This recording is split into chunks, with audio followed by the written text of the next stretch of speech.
Isa pong malaking tanong ngayon sa buong Pi Network community kung saan po galing ang mahigit 370 million na Pi tokens na nasa mga exchange.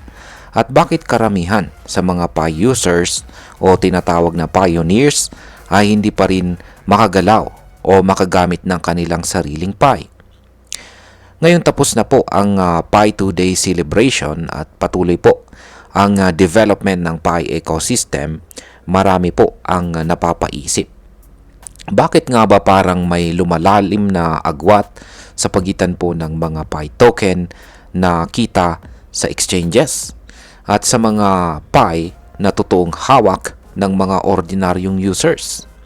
Kaya sa video na ito ay iisa-isahin po natin ang kasalukuyang sitwasyon ng Pi Network.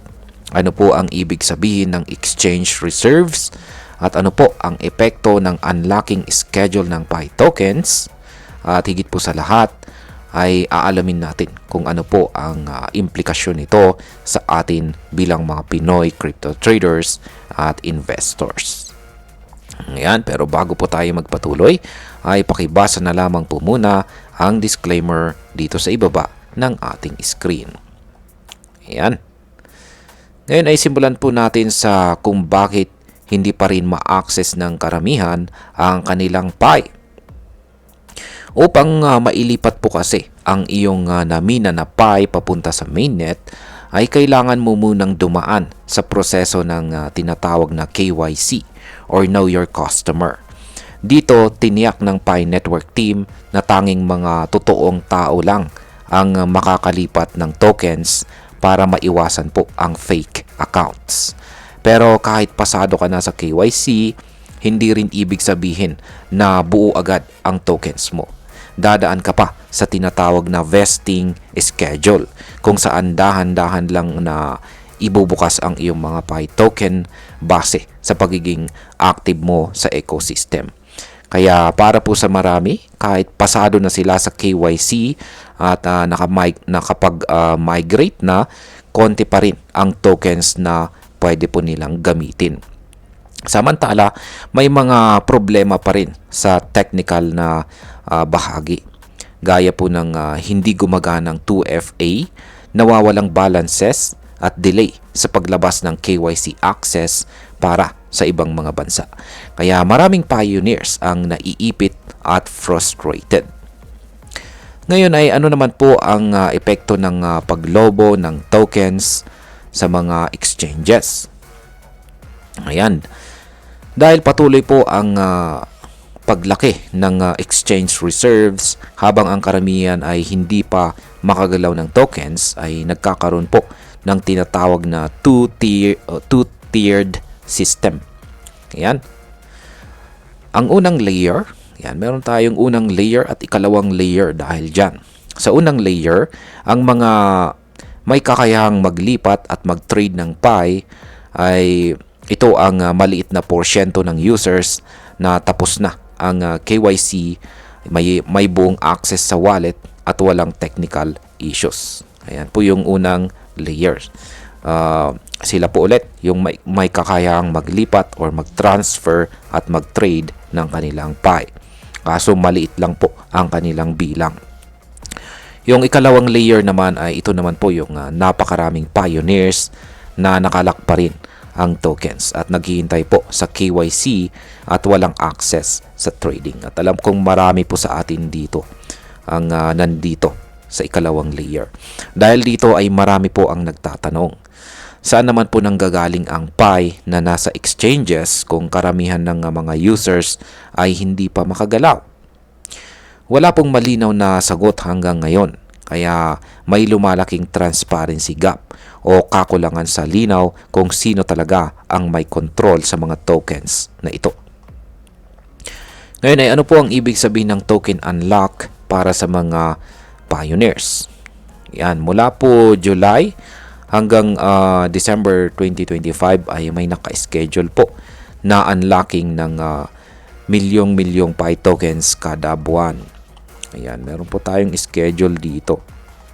Ayan, July, pagsapit ngayon pong July 2025, ayan, ay meron po tayong naka-schedule na 269 million na Pi. So August, yan ay 132.5 million na Pi. September is 115.2 million. October, 90.1 million. November, 102.5 million. December, 165.8 million. At sa December 2027 ay meron pong mahigit 432.3 million na Pi. Ito po yung inaasahang pinakamalaking unlock. Ang layunin nito ay unti-unting pagdagdag ng liquidity sa network. Habang hinihikayat ang mga users na manatiling active, pero kahit may schedule na ito, marami pa rin ang nadidismaya dahil ang aktual na access sa tokens ay nananatiling mabagal. Ano naman po ang epekto ng sitwasyong ito sa mga Pi network users? Marami pong pioneers ang nagsasabing parang hindi patas ang sitwasyon. Kasi kahit may total circulating supply na 6.77 billion Pi, halos 75% o 5.1 billion dito ay nakalak pa rin. Yan, noong March 2025, nasa 244 million na Pi po ang nasa exchanges. Pero ngayon ay lumobo na pa ito.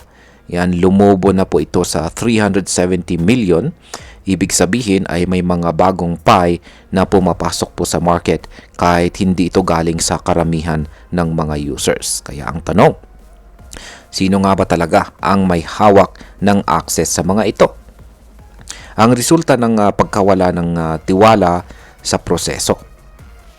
Dahil habang si Pi Network ay pinupuri sa mga technical na updates at bagong tools tulad po ng App Studio at saka staking ecosystem, may malaking agam-agam ang community sa fairness at saka decentralization.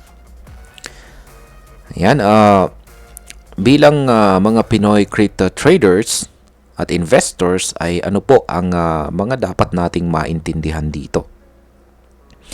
Para po sa atin, bilang mga Pinoy na kasali dito kay Pi Network, dapat po tayong maging mapanuri.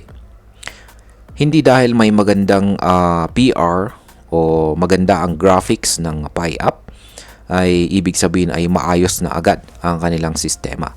Dapat po nating tanungin kung accessible ba talaga ang ating kinita na tokens.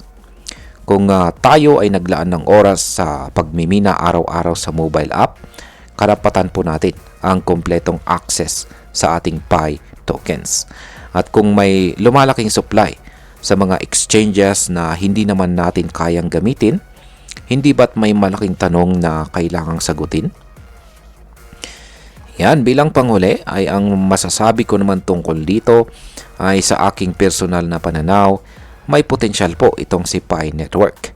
Lalo na't malakas po ang community at maraming developers ang active.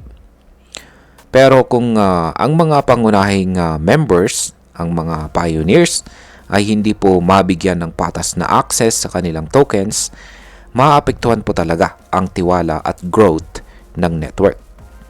Sa puntong ito ay kailangan po ng Pi Network na maglabas ng malinaw na paliwanag kung sino ang may hawak ng 370 million Pi tokens sa mga exchanges. Dapat ding ayusin ang KYC delays, 2FA issues at wallet bugs. Dahil kung hindi nila ito masusolusyonan sa tamang panahon, baka tuluyang mawala ang tiwala ng community. At ayan, hanggang dito na lamang po tayo sa video na ito mga ka-crypto. Marami pong salamat sa panonood. Ingat po tayo lagi at God bless po sa ating lahat.